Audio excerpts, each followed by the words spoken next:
ચાલો આજે વાત કરીએ એક એવી યોજનાની જે ભારતના કરોડો ખેડૂત પરિવારોના જીવનને સીધી રીતે સ્પર્શે છે.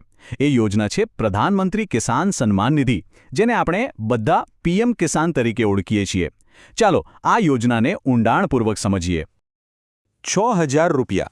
આ આંકડો છે પીએમ કિસાન યોજનાનો પાયો. પણ આ માત્ર એક રકમ નથી, બરાબર ને? આ દેશના લાખો ખેડૂત પરિવારો માટે એક વાર્ષિક આર્થિક ટેકો છે. પણ સવાલ એ છે કે આ રકમ ખરેખર તેમના માટે શું અર્થ ધરાવે છે? અને બસ આ જ સવાલ આપણને આજના વિશ્લેષણના કેન્દ્રમાં લઈ જાય છે.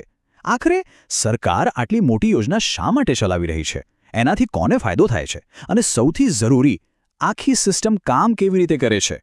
ચાલો આ બધા સવાલોના જવાબ શોધીએ. તો ચાલો શરૂઆત કરીએ સૌથી મૂળભૂત વાતથી. આ 6,000 રૂપિયાનું વચન છે શું?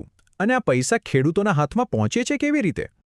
જુઓ, પીએમ કિસાન એટલે કે પ્રધાનમંત્રી કિસાન સન્માન નિધિ આ કેન્દ્ર સરકારની એક એવી પહેલ છે જેનો મુખ્ય હેતુ એકદમ સીધો અને સ્પષ્ટ છે: દેશના જમીનધારક ખેડૂત પરિવારોને સીધી આવક સહાય આપવી, જેથી એમને ખેતીના નાના મોટા ખર્ચાઓ અને ઘરની બીજી જરૂરિયાતો માટે થોડો આર્થિક ટેકો મળી રહે. હવે આ યોજનાની સૌથી ખાસ વાત છે એની કાર્યપદ્ધતિ. બહુ સિમ્પલ છે. દર વર્ષે મળે છે 6,000 રૂપિયા, પણ એકસાથે નહીં, 2,000ના 3 હપ્તામાં. એટલે કે દર 4 મહિને સીધા, અને આ વાત મહત્વની છે, સીધા ખેડૂતોના બેંક ખાતામાં જમા થાય છે. આને કહેવાય ડિરેક્ટ બેનિફિટ ટ્રાન્સફર, એટલે કે ડીબીટી.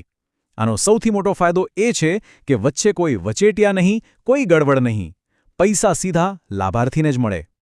સારું, તો હવે સૌથી મોટો સવાલ: આ પૈસા મળે છે કોને? શું દરેક ખેડૂતને આ લાભ મળે છે? ચાલો જોઈએ કે કોણ પાત્ર છે અને કોને આ યોજનામાંથી બાકાત રાખવામાં આવ્યા છે. અહીં સ્ક્રીન પર બધું સ્પષ્ટ છે. ચાલો એને સમજીએ.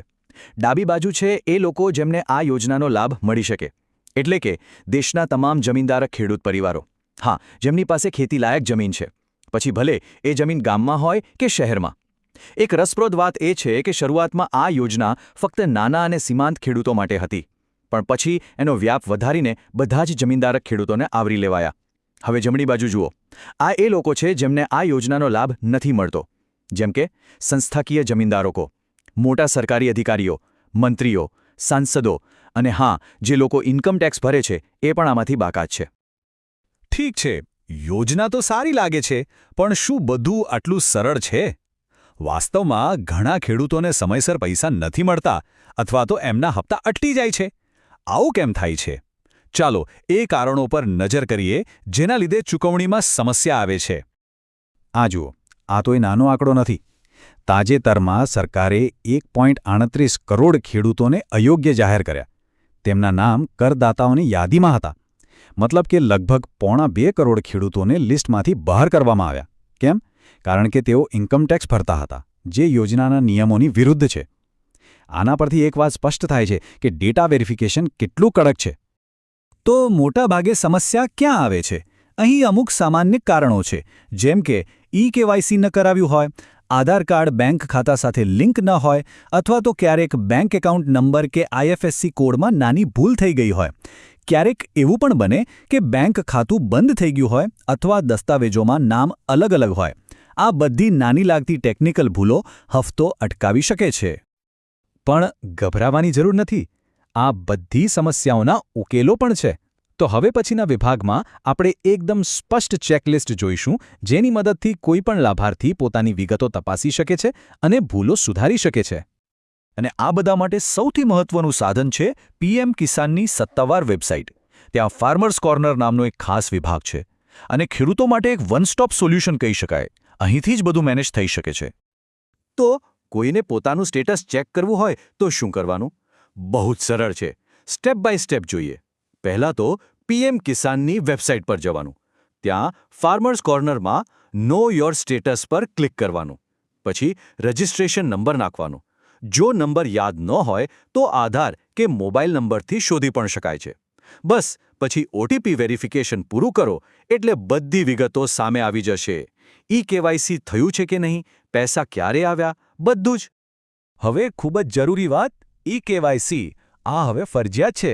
એના વગર હપ્તો નહીં આવે. પણ એને પૂરું કરવાની 3 સરળ રીતો છે.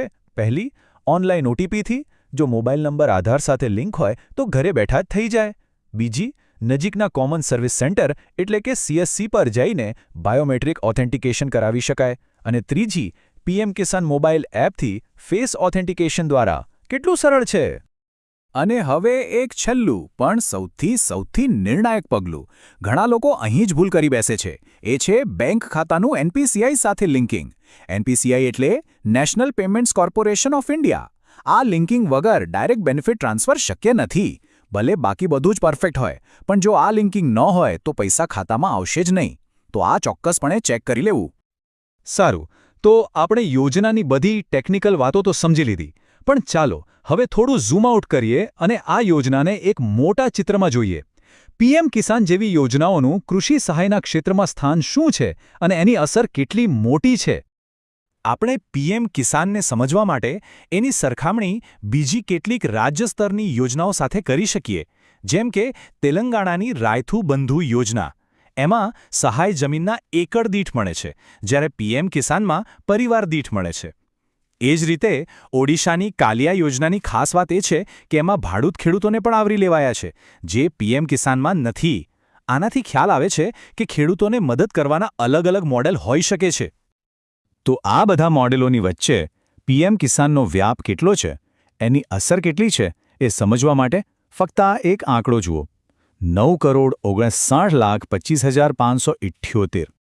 આટલા બધા ખેડૂત પરિવારો. અને આ આંકડો તો ફક્ત 18મા હપ્તા દરમિયાન નાણાકીય સહાય મેળવનારાઓનો છે, ફક્ત એક હપ્તામાં.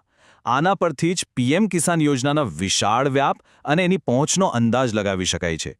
તે ખરેખર દેશના ખૂણે-ખૂણા સુધી પહોંચી છે. અને અંતે એક સવાલ જે આપણને વિચારવા પર મજબૂર કરે છે.